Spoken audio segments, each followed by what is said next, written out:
This is the Expert Series podcast from the CBA Institute, Canada's premier defense and security think tank. I'm Josh Malm, and it's Friday, November 14th, 2025. This week, things have been heating up between Lithuania and Belarus. After Belarus repeatedly launched weather balloons carrying smuggled cigarettes into Lithuanian airspace, Lithuania closed two key border crossings. Now Belarus is threatening to seize over 1,000 Lithuanian trucks stranded on their sides of the border. It's all part of the bigger picture of increasing tensions in the region, with Belarus and Russia ramping up hybrid warfare tactics. With drone activity and other threats testing NATO's defenses, the pressure is on. As tensions escalate across Europe, the looming shadow of Russian aggression remains a critical threat to the stability of the continent. With the ongoing war in Ukraine, the international community faces a pivotal moment, whether to allow Russia's blatant violations of sovereignty to go unchallenged, or to take decisive action to protect the principles that underpin global security. The situation has become even more urgent as Russia continues to push its territorial ambitions, not just in Ukraine, but across the wider region, threatening the very fabric of the rules-based international order. In today's episode, my colleague Gabriella Calder speaks to Mantas Jakimavičius, Director of the Eastern Neighborhood Department for Lithuania's Ministry of Foreign Affairs. Lithuania has been on the front lines of this confrontation, witnessing firsthand the dangers posed by Russia's expansionist agenda. They'll discuss the broader implications of Russia's actions, how Lithuania is stepping up its defense spending and strategy in the face of mounting threats, and explore the crucial role NATO allies, like Canada, play in ensuring the security of the Baltic region. Just to start us off, I'm hoping you can give a brief overview if the threat posed by Russia extends beyond the immediate conflict in Ukraine. If so, how might it endanger the transatlantic community in the coming years? If Russia's violations of territorial integrity in Ukraine go unpunished after the war, do you believe Moscow will feel emboldened to push further? And are the Baltic states at risk of becoming the next targets? Well, first of all, thank you very much for inviting me to join the podcast and for a possibility to share Lithuania's view on what is going on in our region. Indeed, in our view, it is very important to understand that that the goals of Russia are not limited just to Ukraine or to some other neighboring countries, including my own country, Lithuania. In our view, Ukraine is not the target of Russia. The ultimate target of Russia is the entire rules-based international order and the West as such, be it NATO, be it the EU, or be it the wider international community that is based on rules-based international order with international law at its core, its principles, including the principles of sovereignty and territorial integrity. And we've seen Russia violating them already for a while. It was first and foremost the infamous speech by Vladimir Putin at Munich conference in 2007. That was followed by the invasion of Georgia in 2008, the occupation, illegal annexation of Crimea in 2014, and the full-scale invasion of Ukraine in 2022. So this is an example that Russia is not going to stop, and that it is indeed intending to go even further. And we really stop it in Ukraine. And in Lithuania, we believe that this is possible. This is what we shall be doing. And actually, this is what we are already doing by supporting Ukraine, whatever Ukraine's victory against the aggressor Russia takes. With some proposals for a peace deal in the Russo-Ukraine war, suggesting recognition of Russia's control over occupied Ukrainian territories, what would the implications of such concessions be? And is it possible to achieve a just and lasting peace without yielding to Russia's demands? Well, to achieve a ceasefire and a peace in Ukraine, it's obvious that we shall be following President Zelensky's peace formula that he was announcing last year, and not Russia's ultimatums that it is repeating every time they are being approached on this, and we've seen that in Istanbul in 2022, but also in 2025, they're repeating more or less the same demands and ultimatums that are completely unacceptable. If we follow Russia's demands and ultimatums, this will only embolden Russia to go further. And therefore, Lithuania's view is that we shall do everything to not give Russia anything of what it requests in those talks. If we acknowledge and if we allow principles of sovereignty and territorial integrity to be renegotiated or to be undermined in the case of Ukraine, how would we be able to make sure that they will not be renegotiated and compromised in other cases, including in the case of the Baltic states, for example? So we are calling on the entire international community to not allow Russia to go this way and to really defend the principles of international law, mainly, notably the principle of sovereignty and territorial integrity. In May of this year, the Lithuanian parliament adopted a resolution with which our parliament said that Lithuania is not going to recognize any kind of occupation or annexation of any territory of Ukraine by Russia, neither de facto nor de jure. And our parliament told this and made it clear, following our own historical experience, following the 50 years of occupation and annexation by the Soviet Union, with a clear reference to the so-called Sumner-Wells Declaration of the non-recognition of the Baltic countries, of the occupation of the Baltic countries in 1940. So to sum up, indeed, these principles are non-negotiable. And if we really allow Russia to undermine them today in Ukraine, there will be no state that will be able to say in the future that the sovereignty and territorial integrity of that particular state shall be respected, irrespective of what happened in Ukraine. I'm hoping we can now shift our focus to the role Canada and other Western NATO allies play in deterring Russian aggression along the eastern flank. Canada currently leads the Enhanced Forward Presence Battalion in Latvia. How important would you say Canada and other NATO allies' presence is for the security of Lithuania and the broader Baltic region? And do you believe, based upon this, Canada should deepen its regional footprint, say in Lithuania or Poland, beyond current Latvia-based deployments? Well, first of all, let me start by thanking from the depth of the heart Canadian soldiers and all the Canadian people for your contribution to our security. This cannot be underestimated, and this is very, very much appreciated by every Lithuanian, not only by the government officials, but by every single Lithuanian citizen of our country.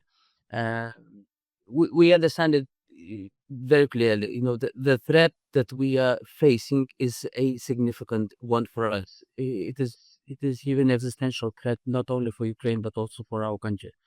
And we are determined to do everything possible to defend ourselves. But of course, we, being a member of the NATO alliance, we also count on the full possible support by the NATO alliance. We're doing a lot at the national level. We this year we have been spending on our defense budget 4%. As of the next year, the plan is to exceed the 5% mark. The government of Lithuania just proposed a new budget, and for the defense spending, we have 5.88% of our GDP. This will be number one spending in the entire NATO, but this is also an indication of how serious we are about our security. Of course, we are very much counting on the support by the NATO alliance and by individual allies. We are preparing for the deployment of the NATO brigade in Lithuania by 2027. We are preparing and building our national division also in the coming years. But the presence of the Allied soldiers on our soil is also detrimental. Be it the American soldiers in Lithuania, but also be it and other Allied soldiers in Lithuania, but also be it Canada's soldiers in Canada, in Latvia. even though this is a neighboring country, Latvia, but we value this as a very significant contribution to our security. And even this morning in the hotel that I'm staying here in Ottawa, I met 3 Canadian servicemen to whom I came and personally thanked for their contribution to our security of the Baltic region. Apparently, some of them they have been serving there, and they really appreciated me coming to them and saying that this is very much appreciated by every Lithuanian national. In the streets of Lithuania, you will always find NATO soldiers that are serving in our country, and many Lithuanians will come, just as I did here in Ottawa, but they will come to them and they will express their gratitude, be it in the restaurant, be it in the cafe, be it on the street or in the shop, because they really appreciate this from the depth of our heart, as I just mentioned in the beginning.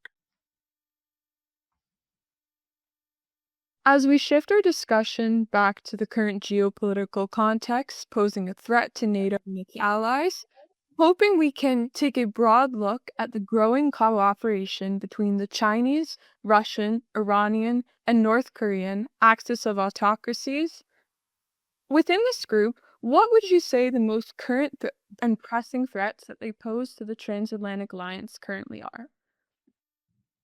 Well, indeed, you are very right that there is not only Russia in question, but there are much more countries that are uniting against Moscow or China and coordinating their activities against the West. I would even say that, plotting against the rules-based international order, because their intention is very clear: to destroy the current rules-based international order that is based on the international law, its principles, and that is based on democracy.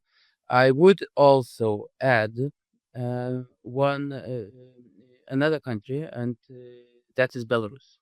Belarus, with Alexander Lukashenko, the dictator that's based in power for 3 decades already, is another accomplice of Russia, and we shall not underestimate its role. Currently, while Ukrainians are eliminating the petrol, the oil refinery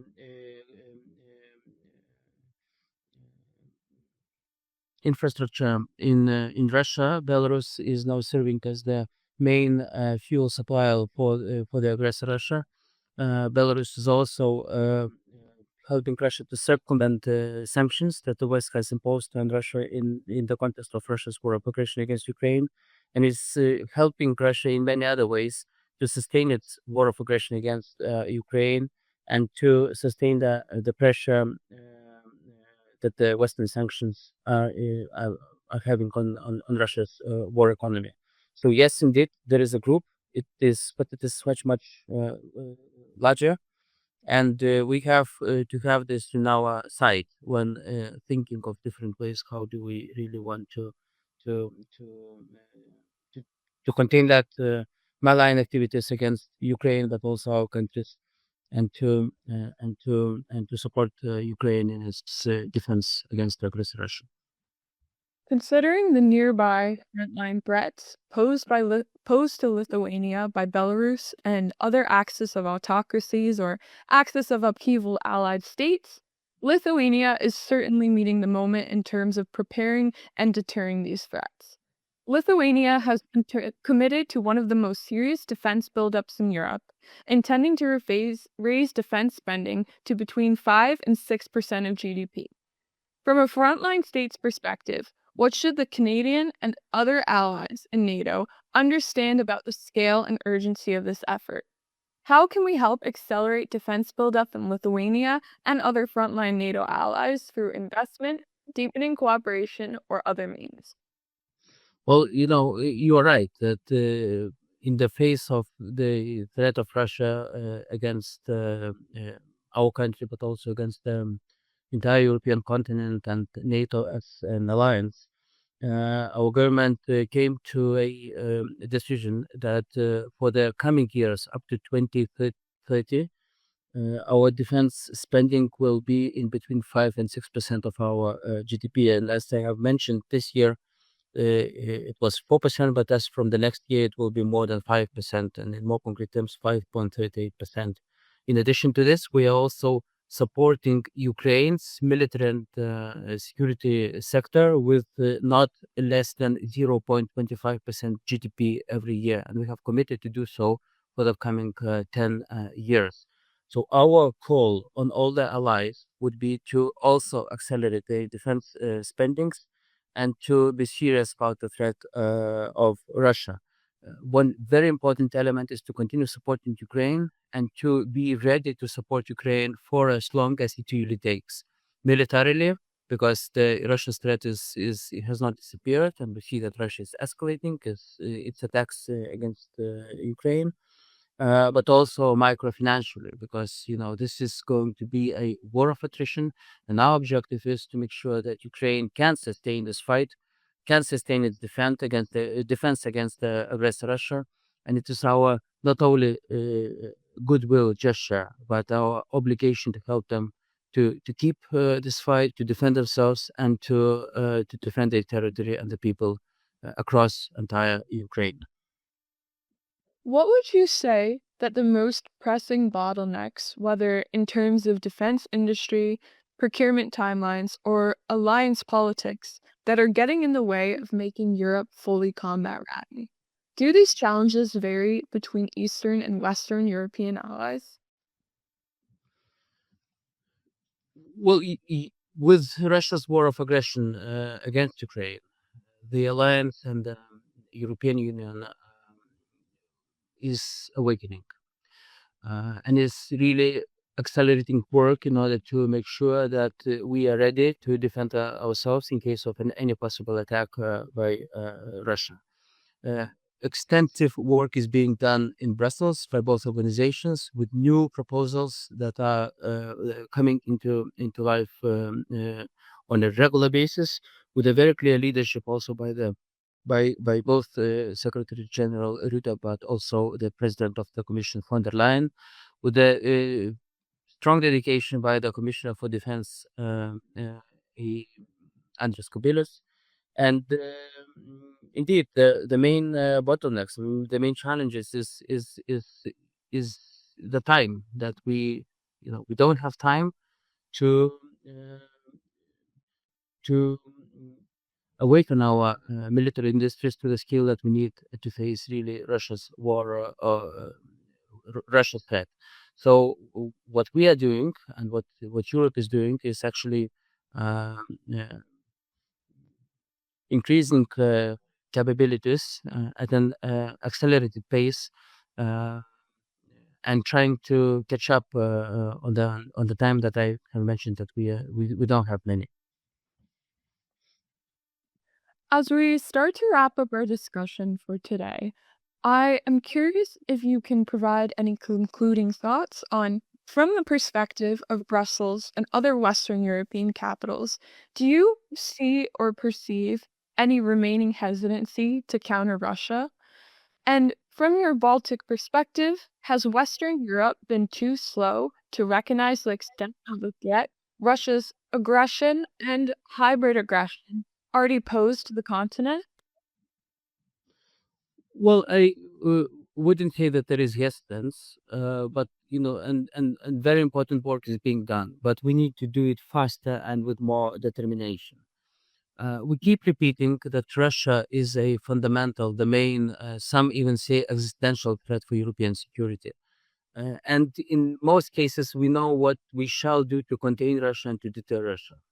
But in practical terms, very often we still lack political will and determination to really make steps that would be bold steps to deter Russia, which we acknowledge as the main threat for European security. The recipes are very clear. We need to support Ukraine and to do this in a long run. To sustain the support for the upcoming years, 2, 3, 4 years if needed, 5 years, etc., and so in the future. We also need to sustain and to continue supporting Ukraine macro-financially. because currently the entire budget collected by the government of Ukraine is being allocated to the defense of the country. So every other services provided by the Ukrainian government, they are in dear need of our support, and we shall be supporting them in the future.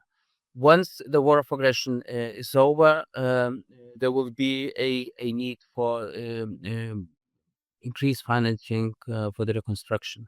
Of course, we shall not be waiting for the end of the war to start doing this, and our country has already implemented a number of projects, and we are doing this since the day one of the full scale invasion against Ukraine.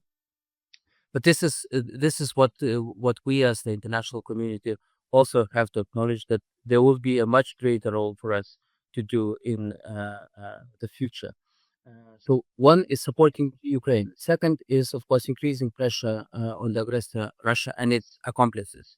And we can do this, and we are doing this through sanctions. So I'm very happy that the European Union has just agreed on the 19th sanctions package. There is a need to go further and to start preparing the 20th sanctions package.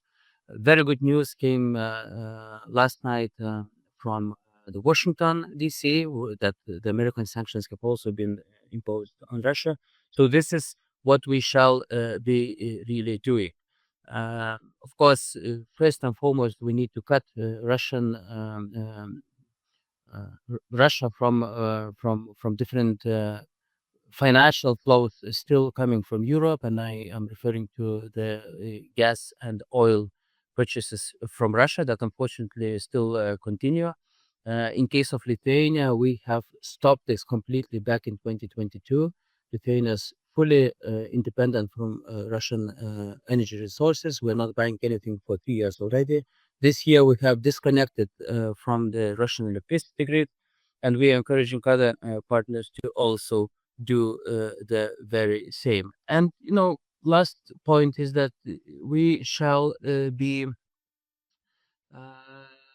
taking the security risks and threats really seriously, and we have to invest into our security by allocating significant resources to our defense budgets. So Lithuania is happy to lead by example in this case, but we are also calling on other countries to do the very same. And the very last point is to understand that again, Russia is not going to stop until we really stop it. Russia is not going to sit at the table of negotiations until we really make it to do so. And Russia is not going to commit to any peace unless this is peace through strength that is in the possibility that the West is possible to really impose on Russia. As I mentioned, it's not just about Ukraine. It's not just about us. It's about the entire European continent, and there are much more countries in our neighborhood that are being targets of Russia. So it is our obligation to help them to prevent any malign interference by Russia, be it hybrid interference or be it even conventional aggression. Very recently, we've had a good outcome of the parliamentary elections in Moldova, and despite the massive interference by Russia, with the help of the Western countries and the EU, Moldova managed to ensure that integrity of the elections was preserved, and that Russia did not manage to influence the result to the negative extent. However, other important elections are upcoming, and there will be elections in Armenia next year. We are observing, and we need to really help Armenia to prevent any kind of interference by Russia. We are observing very negative developments in Georgia. And Georgia's example is really a good example to show that even despite of a country having a very much pro-European and pro-NATO society, the country can be captured by pro-Russian political forces. So indeed, lots of work still awaits us in the neighboring countries, and we have to be ready for this, to counter Russia and to deter Russia in each and every angle of the continent. Thank you very much for your time today. It was a true pleasure to have you on to discuss the overlapping dimensions of Lithuanian, European, and NATO support for Ukraine against Russian aggression. We really enjoyed our discussion, and we look forward to hopefully hosting you again in the future. Well, thank you very much. Thank you once again for this possibility to share Lithuania's experience. And that's all for today's episode. The Expert Series is released every Friday. If you want to learn more about the CDA Institute, follow us on social media, visit our website at cdainstitute.ca, or subscribe to our newsletter for the latest updates on Canadian defense and international security. If you have comments or feedback about what you heard in today's edition, email josh@cdainstitute.ca. A big thanks once again to my great colleague Gabriella Picton for hosting this episode. I'm Josh Malm. Until next time.